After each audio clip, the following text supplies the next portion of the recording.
Hi! Welcome back or welcome in. My name is Tel, and today I'm going to be giving my critiques of the Five Nights at Freddy's 2 movie. Now before I begin, I do want to say that this video will have a lot more negatives than positives to say about the movie, so if you are off put by people disliking the movie or having like a negative opinion overall of it, then it's probably best if you click off of this video just so I don't bum you out with, my negative opinion about it, I guess. I will explain a lot of my reasonings as to why I don't like something, and I will be giving positives still about the stuff I thought was really good for the franchise and story. And just like everyone else, we have our reasons for liking and disliking something, and it's best to be respectful, so I won't be completely shitting on it like a lot of other people might be doing. I don't want to ruin anyone's experience, really. I'm just gonna try my best to give an honest review and critique of a series I've been into since it was released when I was a kid. I'll start off with giving a summary of the movie as short as I possibly can, just for the people who have seen it and need a brief recap, but I encourage you to watch it already if you haven't, because this video will include spoilers and will be very confusing if you don't have that context. I guess now is also the best time to tell you guys that the disclaimers of Fnaf as a franchise apply here as well, including, mature themes and stuff that's just not meant for children. This video is not meant for kids. With that being said, I'm going to get into it now, and let's begin with the recap. Oh, also, reminder. All my videos do have chapters, so feel free to skip through the recap if you don't really feel like listening to the recap again, and you remember everything fairly well. Alrighty, let's start. The movie has us return with Mike, Vanessa, and Abby a while after the incident at Freddy's, as well as a few new villains or antagonists. Vanny is shown to struggle by dreaming of her dad, hallucinating him in the real world, while Mike has struggles with Vanessa's confined secrets, as well as trying to live a life of normalcy after everything that happened. Abby's plot mainly revolves around her science project, which is disliked by her robotics teacher Mr. Berg due to the fast rolling around and perpetuating glorification of animatronics, which he states he doesn't like and discourages Abby for, because he thinks the animatronics are specifically making robotics look like a joke. Because of this, he tries to get Abby to drop out of the race out of fear that the school will lose their competition. Aside from this, Abby also struggles with missing her old animatronic friends. I'll introduce the antagonists from here. It's explained and shown in the movie that Charlotte, daughter of Henry and Vanessa's old friend, was murdered at a party by Afton after she saved the child from being killed by him. She possessed a puppet, though after the closure of the pizzeria, she was kept asleep by Vanessa, who played a music box Charlotte used to listen to at night when she was alive.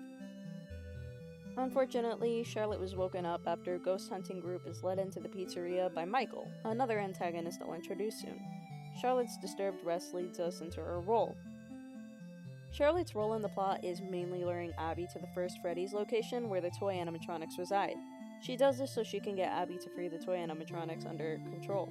Charlotte wants to free them so she can send them out during Fazfest and have them kill all the adults in her town, who she blames for her death.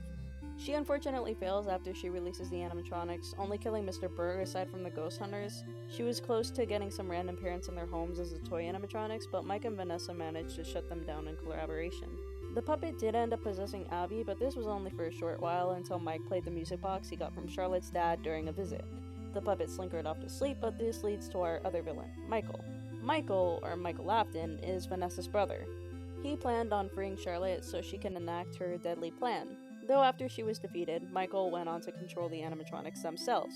His plan was thwarted when the original characters came through to break apart the toy animatronics after Mike's plea for help before saving Abby from the puppet. Michael ran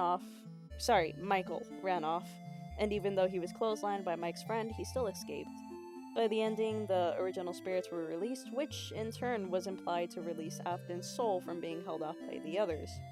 Mike and Abby escape with their family friend, while Vanessa stays behind after being told off by Mike. Vanessa ends up being possessed by Charlotte, and at the very end, with the end credits, we get a setup for the Fnaf 3 movie. Hopefully this covered it all. I know there's some side plots and scenes I missed covering, like the Wizards or the Mangle fight scene, but if you've seen the movie, you already know the context and you know what happens. There's a lot of small plots that lead up to a lot of scenes, which unfortunately makes it harder to describe this movie without taking too much time, so I hope you all understand why I couldn't give a concise and clear way of telling the story. I did prepare a little checklist for myself so I could talk about the characters in the movie in a more structured way, so we'll start off with our first character, Abby. Abby can best be described as a creative and caring little girl who thinks about others a lot more than she does herself. Abby is seen being brave, finding the animatronics to be friends despite the fact that they're confirmed ghosts, which can lead to her being a little too trusting or too naive. Abby's biggest goal in the movie was to reunite with her friends, and once she believes that she has, she is told, under manipulation, to free them from the pizzeria's security bounds. At the beginning of the movie, she also had a goal to create an animatronic for the science fair, but was thwarted by Mr. Berg, her science teacher, who belittled her for it because he believed animatronics were somehow making a joke out of robotics. Over the course of the movie, Abby's more focused on her relationship with the animatronics and Mike, who supports her and shows concern when she's upset over losing them. On paper, her character makes sense. She's a little girl who misses being with her ghost friends, and she's manipulated by Charlotte, which ropes her into Charlotte's big scheme to kill half the town. But I believe the story could have portrayed her character better in the movie overall. Abby's a sweet girl, and it's not hard to imagine a kid really acting like her, but Abby felt more like a plot device than a character we can resonate with. There's not a lot of scenes that I can say made me feel like Abby was struggling mentally with missing her friends, as Mike claimed. At least none that felt like they were a result of these thoughts specifically. When Abby found her friends were gone at the pizzeria, she was sad for like 5 seconds before Mike said something that felt like, "Hey, don't be sad. They're in heaven." And Abby just shrugged it off like, "Yeah, you're right. I'll chill." Felt really unrealistic. Any regular child in this situation would have been in a few stages of grief at least, throwing a tantrum or being in denial, but again, we don't see her struggle as much. She makes a new friend, and she seems okay with speaking to kids about her experience, and she doesn't spend any time being shown struggling at school with her school project. In fact, I'd say Mr. Berg was giving her more issues than the thought of her own friends literally being gone forever. He was just one of the only characters that were used to give her somewhat of a personality that wasn't just dumbed down to a kid being a kid. If he was removed from the equation completely or showed support for her instead of disdain, Abby would be very one-dimensional, shown with no struggles and subsequently making her feel hollow since she wouldn't even have been shown with struggle at all, whether internal or external. She would be fine at school, judging by how happy she is to work on a robotics project, and she doesn't look to be struggling in the friend department, as she has support with the kid who sits next to her in class, and she's invited to eat lunch by kids on the bus. I personally think it would have been cooler to spend less time on scenes that told us Abby was struggling and instead spent that time showing us that she was. Like, what if some small parts of Mike and Vanessa's date scene were removed to show us Abby at home? Considering she's creative, you could show her drawing out her emotions like how the first movie did initially. In the first movie, her drawings were so significant that they literally resolved the whole conflict, but now they don't seem to focus on showing us that side of her anymore besides the part where she met the toy animatronics for the first time.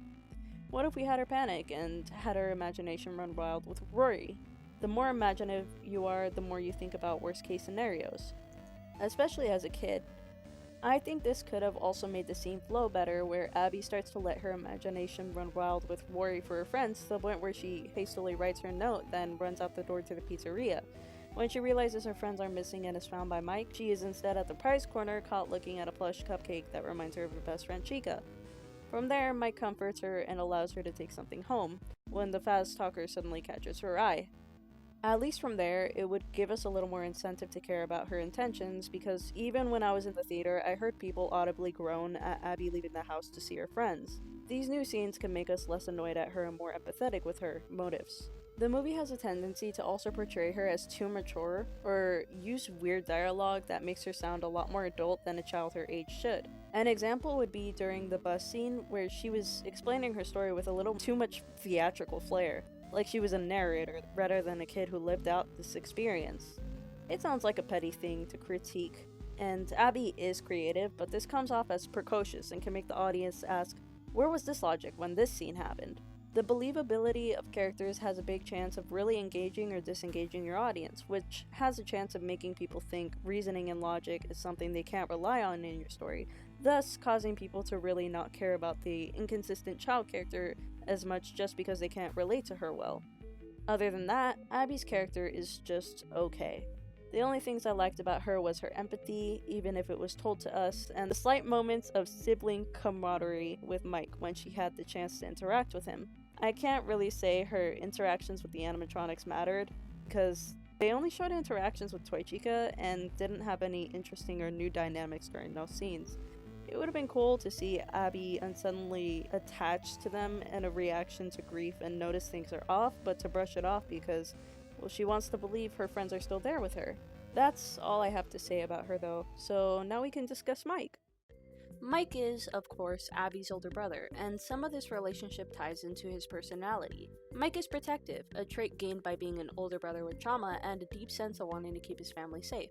He's brave and driven, but his drive can also be shown as stubbornness, with Mike being unforgiving and standing his ground if someone gets in the way of his goals, much like how he shunned Vanessa after she didn't elaborate on how she had a brother named Michael, who tried to kill many people, including Abby later in the plot. Mike's goal in the movie initially was to live a relatively normal life after the incident at Freddy's, which was told to us on the date he had with Vanessa, but once the plot progresses, his motives become a little more muddy.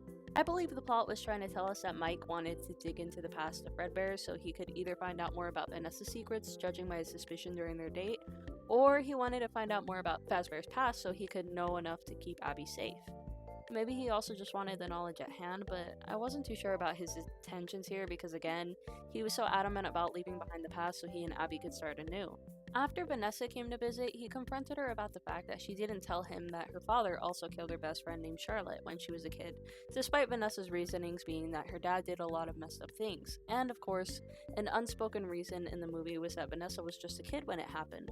It probably would have been good to bring up, but if the whole situation was over like we assume Mike believes, there's really no need for her to have brought up such a traumatic memory, especially since Mike is directing his anger at Vanessa for trying to warn him that Abby was saying some suspicious things about her whereabouts and who she was with. Mike pushed her away when he told her that he was trying to fix her. Later on, he had to team up with her to break apart Charlotte's plans, of course, but this was also only out of necessity to keep Abby and the town safe. It's shown quite a lot that Mike is definitely flawed and contradictory when he gets to his goals by doing weird actions that some people have a hard time rationalizing, but this is honestly pretty good character development in my opinion.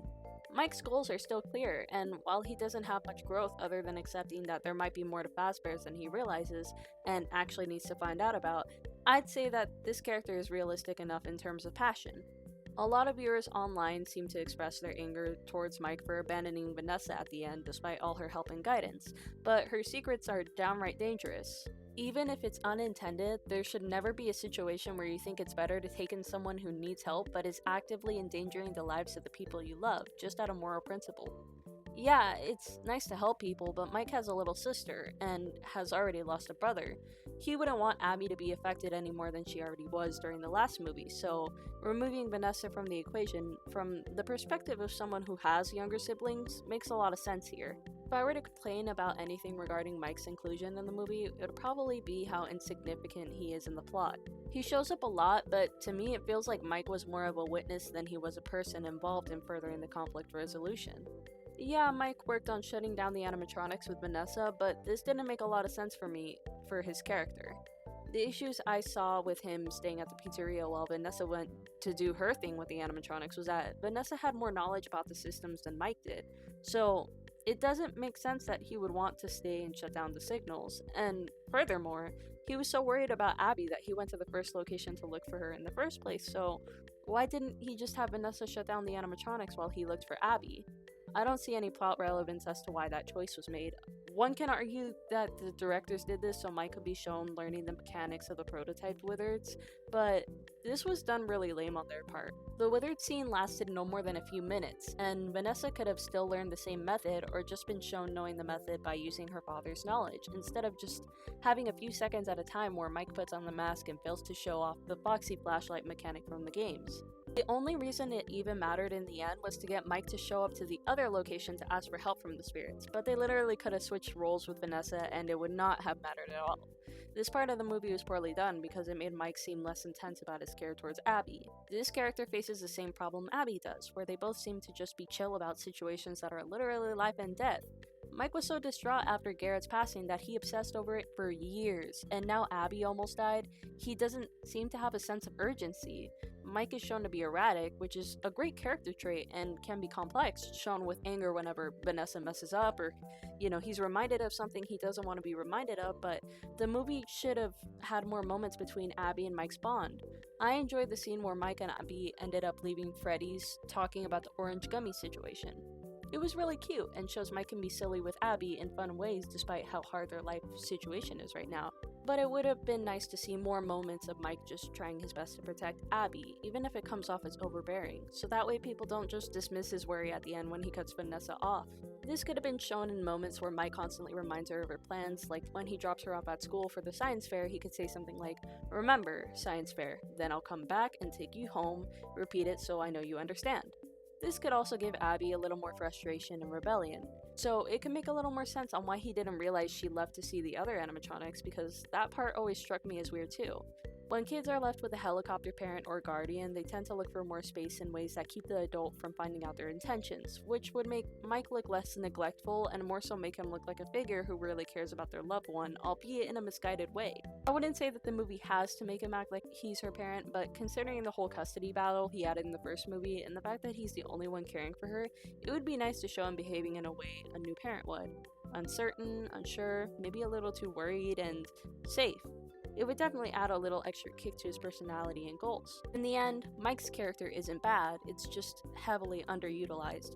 I, and I'm sure many other fans, would have loved a character who was less reactive and more proactive like in the first movie, where Garrett drove Mike's motivations and a significant amount of the plot forward. This could have given him the chance to have a character arc where he learns to use less abrasive tactics to keep Abby safe so she doesn't have to keep these secrets from him anymore, making her realize that she can trust her brother to care for her and adapt to her as long as they keep their trust.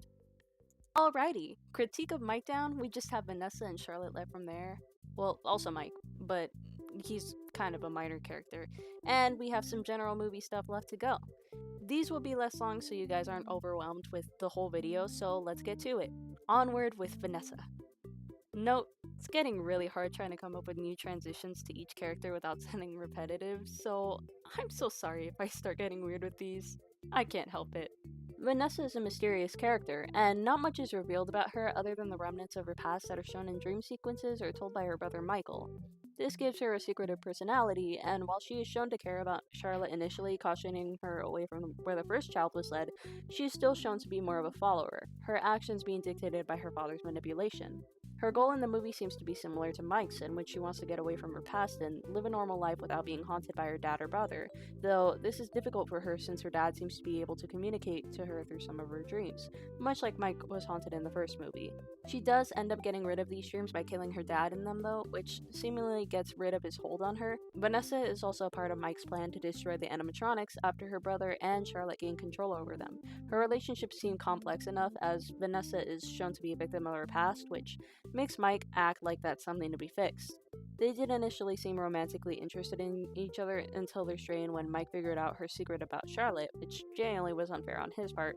We don't get a lot of interaction between her and Abby, but Abby seems fond enough of her, whereas Mike's friend is not all too keen on her, saying she has crazy eyes, which is low-key a little rude and sounds very out of place, but I don't want to get into that whole rant right now. Anyway, Vanessa basically has no one who she can fall back on. Her brother is evil, her dad is presumably dead, and there's no other indication that she can depend on anyone else besides Mike's goodwill. Yeah, this is an unhealthy dynamic, but it would still be cool to see. I just wish they utilized it better, like showing Vanessa being upset or pleading when Mike cuts her off, or even small bits of dialogue during the date where Mike says, "Hey, you don't have to call me so much to keep up with me, you know?" And Vanessa could say something like, "Sorry, still not used to being so alone. I still have dreams of my dad, and I'd want someone I know I can depend on to help me through it." It would at least make sense for her to rely on someone after all that she's known to do her whole life, with her dad taking the lead in the direction in which she lived and was raised, passing the torch in a way that could actually make her feel tragic and like someone who needs his help. It would at least make Mike look like less of a dick when he says he's trying to fix her, or at the very least, it would have made it so it didn't just come out of nowhere. We don't get indications of Vanessa needing to be fixed or like she's struggling other than her dreams, but she faced them alone, so this feels unnecessary on Mike's part to say. She just needs to be shown actually having trouble for us to want to empathize with her and empathize with Mike's stance to create a more complex situation between the two that can really make fans think about the situation more, which adds to the ability for them to care about these two struggles. Just give us a reason to think this is an actual response to active behavior, opposed to someone who genuinely believes in the I can fix her angle despite no signs of what they call baggage, which is very toxic, by the way. Don't act like people are your projects, please. My other problem with Vanessa is that she comes off as too illogical. She has a job as a policewoman, yet she doesn't act like one. One of the biggest examples of this that straight up made me pause for a few minutes was when she went back to the pizzeria to investigate the toy animatronics. This girl returned to argue with Charlotte, and when she was captured, she literally told Charlotte, under no pressure, no incentive, and before Abby ever arrived as a manipulation tactic, mind you, what the perimeter lock was. Girl, bye. This scene is so dumb to me because you would assume that police officers are at least trained to withhold certain amounts of information from people when a situation arises, so that they can either calm a situation or keep it at a standstill. This moment specifically made me ask the screen if she was stupid, because in what world are we living in where characters still explain their evil plans to a hero, or in this case, why would a hero give crucial information to the creature who is literally telling her that she wants to kill half the town? Furthermore, she could have just lied to Charlotte and said that she'd find a way to release her or something, but then just leave. The circumstances there would have been a little more muddy, like maybe Charlotte would possess her sooner, but at least there would have been a scene of her trying to be smart at all about her decisions. It's not like we haven't heard her purposefully lie or keep a secret before, so why did she decide to be a chatterbox now? The movie, again, heavily relies on characters being out of character or stupid for the sake of the plot. There isn't a character arc I see being utilized here either. Normally, movies at least try and resolve an inner conflict or protagonists who are reacclimating to society after some trauma. Vanessa seems to apparently not have any emotion whatsoever when it comes to her past. She sees her brother and she doesn't panic, she just goes, "Oh no, grr, I won't join you, evil brother, join me for the power of friendship. Dad doesn't own us anymore." And when Michael disagrees, she just shrugs it off like nothing happened. I understand the majority of her life has been life and death and manipulation, but it would still show. In this case, why wasn't she shown with more of an inner battle? She was on her dad's side last year, and I don't know if any of you have had an abuser like that before, but when you're under control of someone like that, it doesn't take a year to immediately wipe away the memories or hope that you have that someone can change, which is heavy Stockholm Syndrome. I would have appreciated some moments of hesitation where Vanessa was shown wavering, maybe trying to connect to her father more. The dream sequence gave us amazing visuals and a little corny dialogue, but otherwise was amazing. And I just wish we saw more of Afton saying caring things to trick her. And she comes closer to him, but upon remembering all the terrible stuff he's done, she could have been shown running away, which made him immediately lose his cool and chase her, leading us to pretty much the same sequence but with some small tweaks to give her character. It would have been cool too if Michael used a line from the dream sequence at the end to make her flinch and reconsider her stance. For example, if Afton had said something like, "Don't you remember how happy we were when you were mine?" Later, Michael mirroring this with, "We were so much happier being his children. You're taking it away again." Maybe it's just me though, because the whole "your mind" dialogue sounds so horrible as someone who used to read those possessive yandere fics when I was like 14. It feels lazy, and it's not at all impactful to me. It doesn't make me care about Vanessa's struggle anymore. In general, I don't have much to say about her character because it just feels so bland, unreasonable, and unrealistic. And also way too underdeveloped for someone who's supposed to be a protagonist. If they're going for a whole girl boss angle, they're doing it way too wrong. For a girl to be a girl boss, she needs to do shit that makes me go, "Oh my god, she did something very heroic and strong." I have no other way to come up with inclusions for her either, since she suffers the same plot device issue that Abby does, where Abby is used to more further the plot in the movie where they're trying to get us to care about the characters, especially in the beginning of the movie where half our retention is spent on this development. That one was a harder take to make, so let's hope Charlotte is easier to come up with. After this is our final character critique, and from there, we'll go over general movie stuff, which, again, will be shorter for your convenience. Charlotte is one of the more complex characters of the movie, her whole thing being that she took on Cassidy's vengeful spirit role during the plot. It was certainly an unexpected twist to what we got in the games. She's shown being full of rage at parents after they ignored her during the scenes in the opening. The movie tries to frame her to be tragic, but pretty ruthless when it comes to her kills, which also ties into her overall role in the movie. being an actual puppet master who controls the animatronics around her to enact her vengeance. For the most part, I was disappointed at seeing Charlotte being the vengeful spirit, but the new stuff we get from her is kinda cool. She controls the animatronics, which is a neat workaround to the AI system the Fnaf 2 systems had. I bet a majority of the fans didn't even know that the toys weren't possessed in the first place, and I think that it definitely does give the marionette some better explanation when it comes to the music box as well, with the lore surrounding it being that her dad used to play it for her to calm her down. Still, much like everyone else, I find lots of problems with her character and how she's portrayed, in terms of design, personality, and story. First, let's get into design. Design-wise, I think they did an amazing job with the marionette and all the other animatronics. They really look like their game's counterparts, and I was surprised to see how amazing the Wizards translated in real life as well. Not much can be said about the marionette's possession aspects of design, however. The biggest issue I had with this design in terms of the puppet was that she spent the majority of the movie possessing some random lady. I understand the logic behind it, as they probably thought the puppet would be harder to move since it was harder for a human to fit inside the costume, but it's nothing that cosplayers haven't worked around for years. How hard was it to give the actress a mask and some black hair? It's not like the marionette isn't shown randomly giving these characters new looks like a whole ass shirt and outfit to go along with it for her possession techniques. Now, don't get me wrong, I have nothing against anyone who is blonde, and the actress was great in her role in my opinion, but the blonde hair did ruin some of the immersion for me because, in my opinion, as I was saying, the CGI makeup and whatnot really clashed with the bright colors. This character is supposed to be dark and monochromatic, but they made her look like a porcelain doll rather than a puppet. If you want the puppet to possess someone, give some visual cues that actually makes her look like her game counterpart possibly would. Hell, Michael even has his two bangs even though he only has one game appearance, and it's translated so well. How expensive would a black wig be? The possession aspect just looks so bad to me. The marionette has an amazing design in-game, especially since it's mainly just a mask, so I feel like they could have done it better. It would have been so much more scary to see a masked character standing behind people and playing a mute role rather than this talkative character they show her to be. And if they wanted to keep the cheap, scary face that they had, they could have easily just made the actress lift up her mask and show a creepy corpse face. I know this critique is mostly on design right now, but let's move on to personality because I really want to complain about something that bothered me kind of related to something I said here. Isn't it really weird how talkative the puppet or Charlotte is in the movie? She's shown to be shy in the beginning, with her literally waiting for the marionette to come out and avoiding the party she was invited to just so she could feel comfort again, only for her to suddenly be so outspoken and strong as a ghost. Isn't that strange in terms of character writing? You can still have a character be shy and scary at the same time.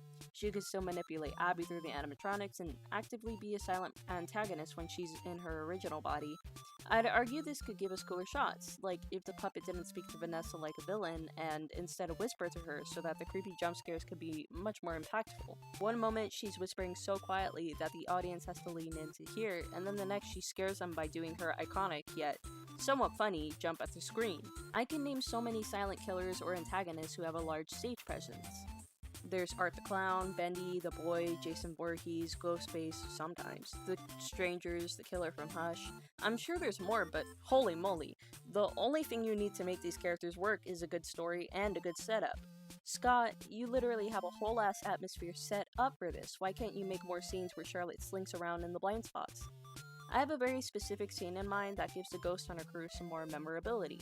What if, after the puppet kills and possesses Lisa, she uses Lisa's body to trick the other crew to their deaths? She stands in the hall just staring at the characters at the end of the boat ride, and instead of pointing his ghost meter at the light and falling in, which makes him look dumb by the way, he spots Lisa and asks her what she's up to. He can't fully make her out due to the shadows, so he isn't suspicious as he is concerned. Lisa takes the opportunity to fall in the water, which makes him panic and go after her, only for the weird puppet piranhas to eat him alive. It's similar when it comes to Mingle too. Upon hearing the screams, Alex tries finding where it came from and if everyone is okay, but he sees Lisa's silhouette and watches as she runs to Pirate's Cove, where he's led into a dark room. He sees Lisa in the corner when she points up slowly, and when he follows her direction, that's when Alex gets chomped. It at least makes it feel more scary and gives the puppet the edge she needs to be a truly scary character. To me, the puppet just isn't all that scary. She talks a big game, but it doesn't give me any emotional impact other than having to stop myself from rolling my eyes every time she says that dumbass "see what's going on inside your head" line.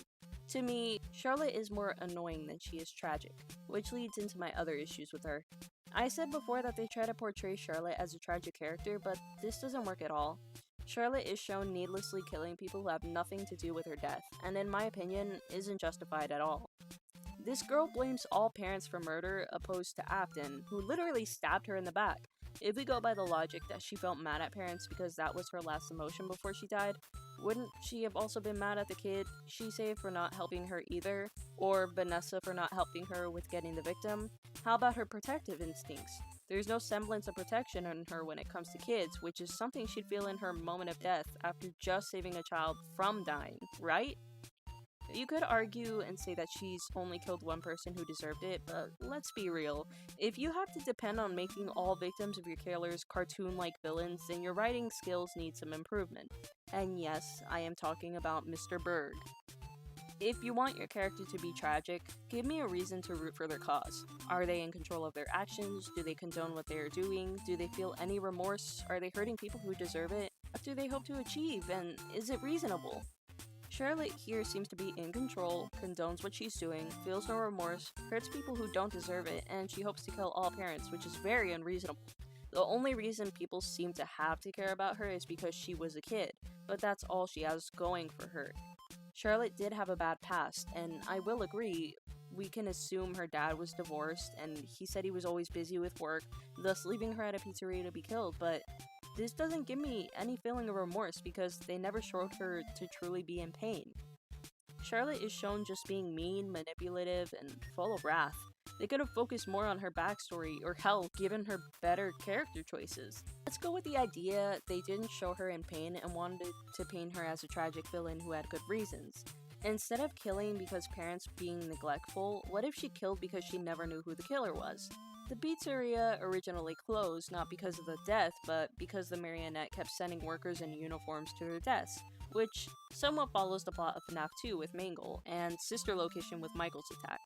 The puppet's reasonings for trying to escape was not because she wanted to kill parents, but because she overheard the ghost hunters and Michael speaking to each other, and spreading rumors that the true killer never got caught and went on to kill more. As a bonus, her reasoning for killing the ghost hunters would probably be associated with the fact that Michael was around. Michael grew up around Afton, which gave Charlotte that unsettling feeling again when she was awoken that the killer was back. So by association, and unsure of her killer's face, she killed everyone in the building. As for the possession aspect, she would probably still do it to blend in or be misleading like usual. The puppet finds Abby through the Faz Talker when Abby reminisces on her old friends, giving Charlotte empathy and opportunity to manipulate Abby into freeing her and the rest of the animatronics. When she escapes, Charlotte's plan to find Afton is made harder by the fact that people in Fazfest are dressed up as Spring Bonnie, sort of like a messed up Scream situation where people dress up as Ghostface despite how insensitive it was to the victims. Charlotte would target those dressed in the costumes just to wipe out any semblance of her possible killer. Maybe we could replace some of the scenes of parents being randomly attacked by the toys with moments of insensitive parents and teens dressing up in Spring Bonnie outfits to join Fazfest later. This would feel a little more fair, and plays on actions having consequences.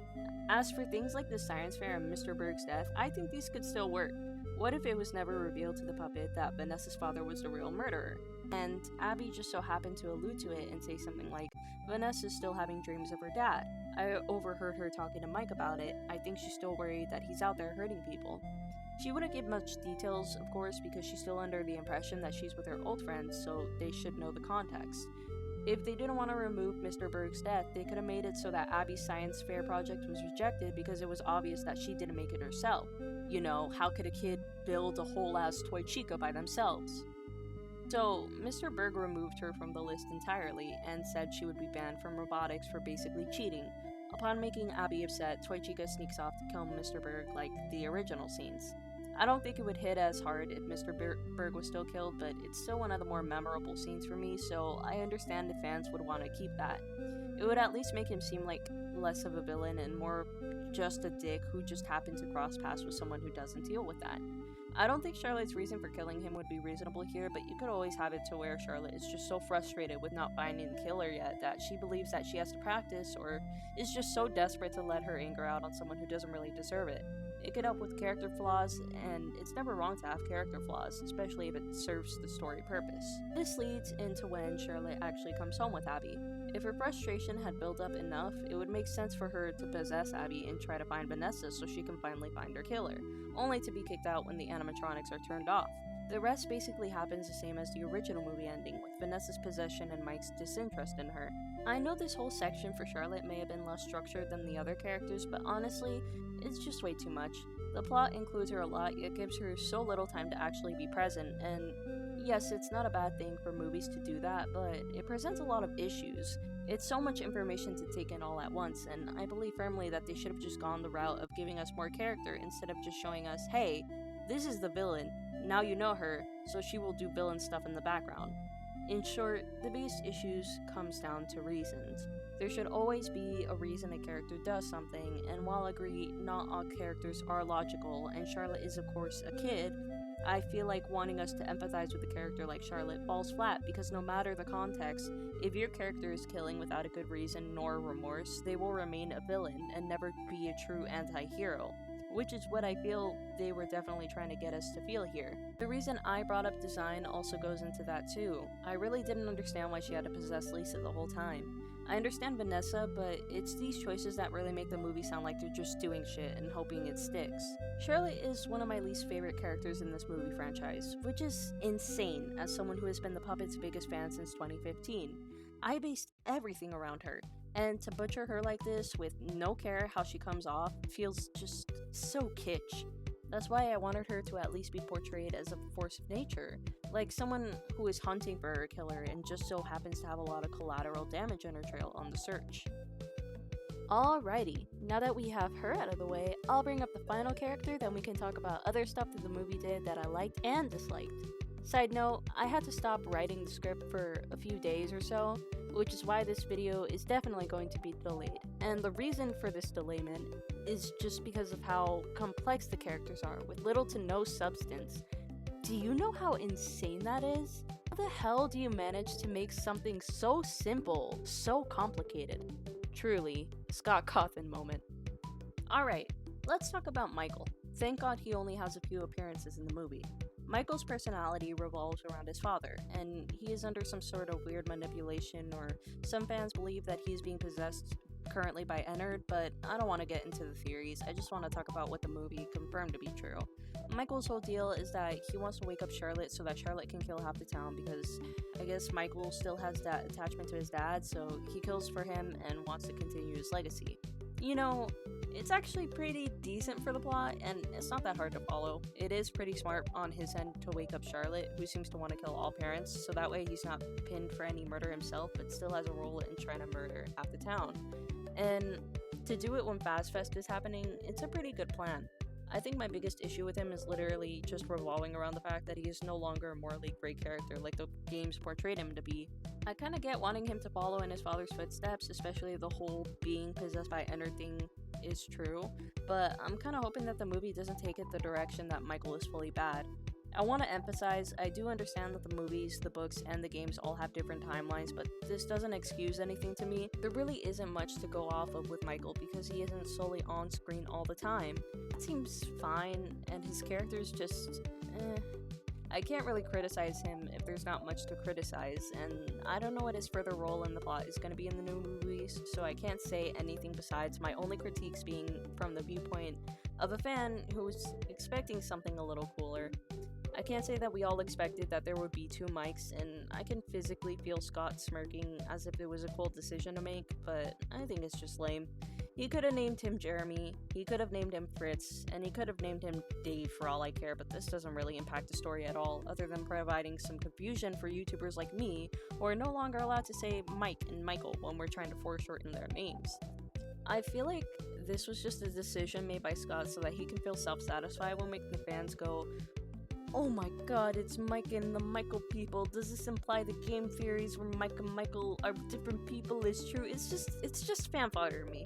I guess my overall critique of him is that he's just kind of bland, and he's there, and it's an okay setup to whatever his role is going to be in the third and fourth movies. There's nothing I really desire for this, and there's nothing I feel I can change that feels fair to add without it being possibly outdated in the future when new information is released about the characters and their motives.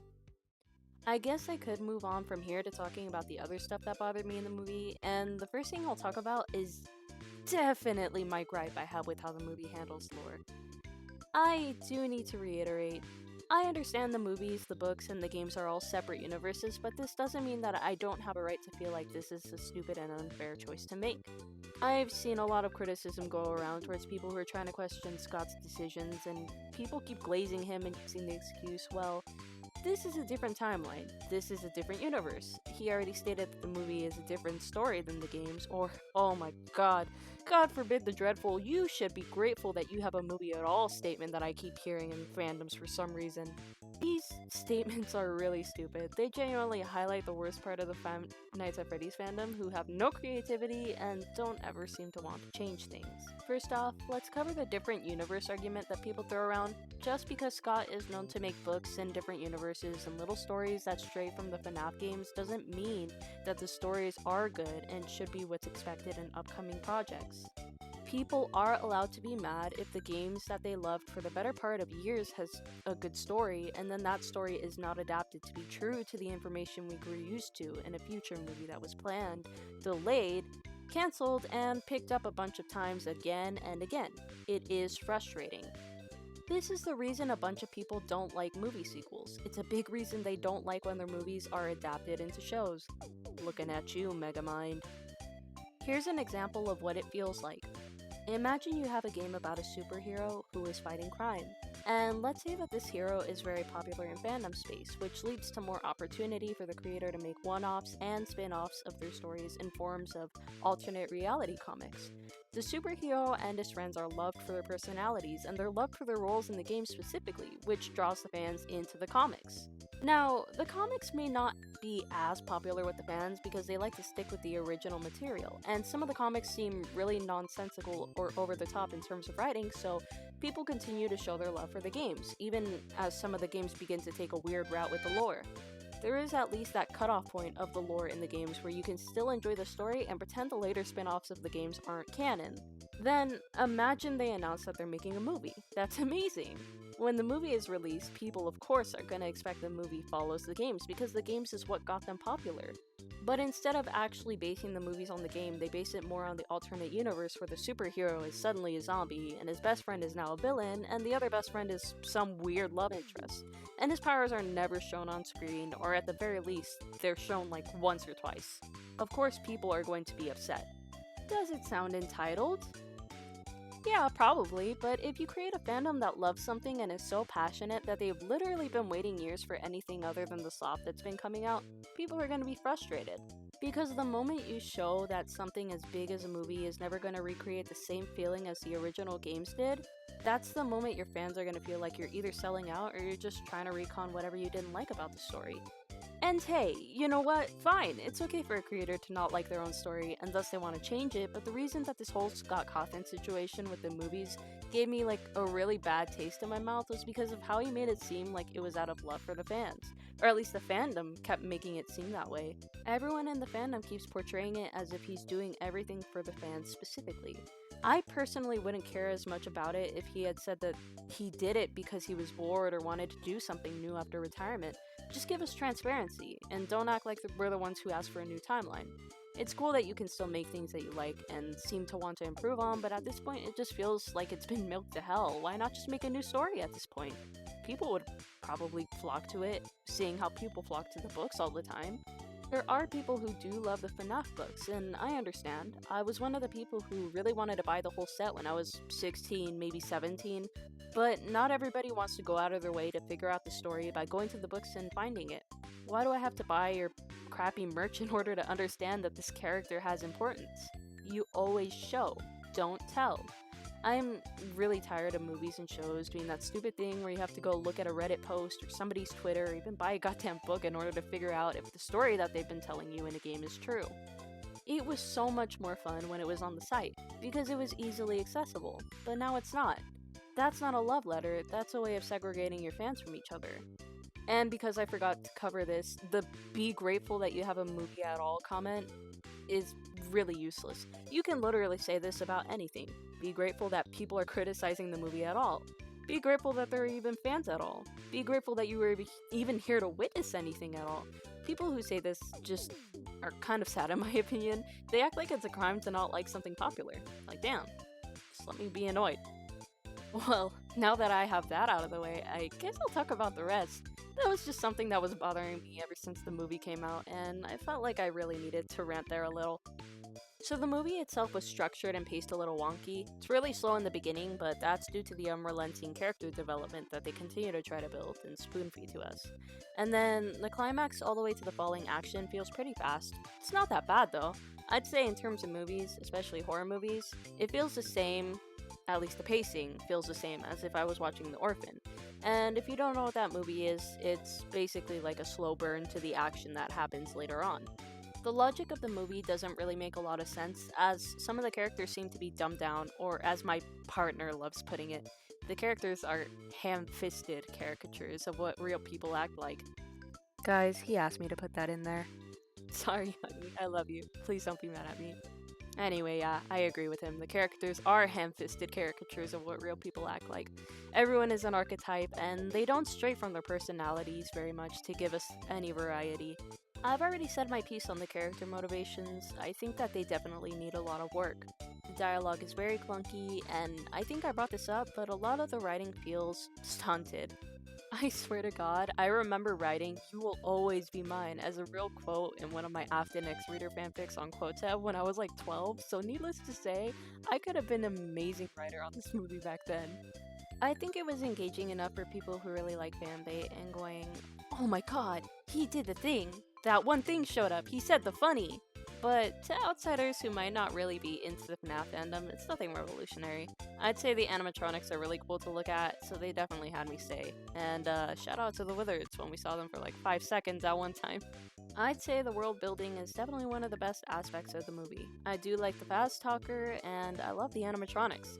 I honestly really do like the concept of the marionette being the one to control the animatronics as well, because I never really understood her role in the original games, besides her being the savior. You know, I just mean the animatronic itself.